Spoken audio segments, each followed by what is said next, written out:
Why is meat-free an exciting category to be involved with? Meat-free is really the new frontier of feeding our global population. We're at 8.3 billion roughly now, and in 7 years, we're going to be about 10 billion. So we really need to find new ways to feed the people in the world.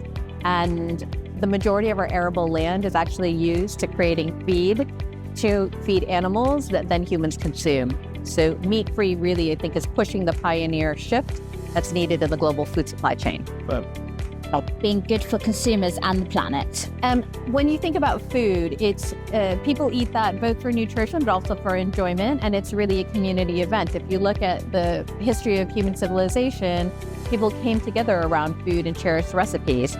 When we think now about meat-free, this is actually giving people options to substitute conventional meat and really to produce a variety of traditional dishes. Our purpose at Mock is to enable serving and eating less meat a daily habit. Consumers are really looking for an actionable way to help with sustainability, global sustainability, and a decision you make every single day is what you eat and how you feed your family. Particularly as a mother, I think about this constantly and making sure I'm doing something responsible and sustainable, both in feeding my family and my children, but also in terms of contributing to the planet. And so as you think about what we need to be doing with food and the choices we make, we really need to be responsible. What key 3 points do you want to communicate to the audience today? I think the macro point I'd like to, there are several points I think are very important as we think about global food supply chain. First is that it is actually global in nature and we're all connected.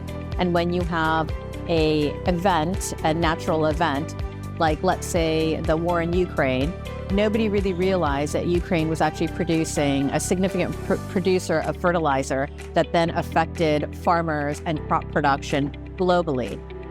So I think one of the things is getting consumers to understand the nature of the supply chain. What are they eating? Where is it produced? How is it produced? What's the nutritional value? And what are the choices they can make in terms of how they're spending their money in terms of feeding their families and what industries they're promoting and they're supporting? That's number one. Number two, related, I think, is really thinking about nutritional value of the food you're eating and understanding that protein is an important component of an overall diet. Traditionally, protein has been owned by the animal category, let's say conventional meats, and to some extent dairy. And these are very well-established industries that have a lot of power in government through subsidies and really a history of being supported. What we really need is for our industry to come together and all of the players to build a consortium so that we can have serious conversations with our governments and really try to get economic support so we can then bring to consumers quality products that are plant-based, that are affordable. Yeah, amazing. 2, 1. At Mock, our purpose is to make eating and serving less meat a daily habit. And our mission, by providing cooks and chefs with high-quality plant-based protein, we enable them to substitute meat in traditional dishes. And in terms of our vision, we envisage a world where sustainably and responsibly produced plant-based protein is ubiquitous.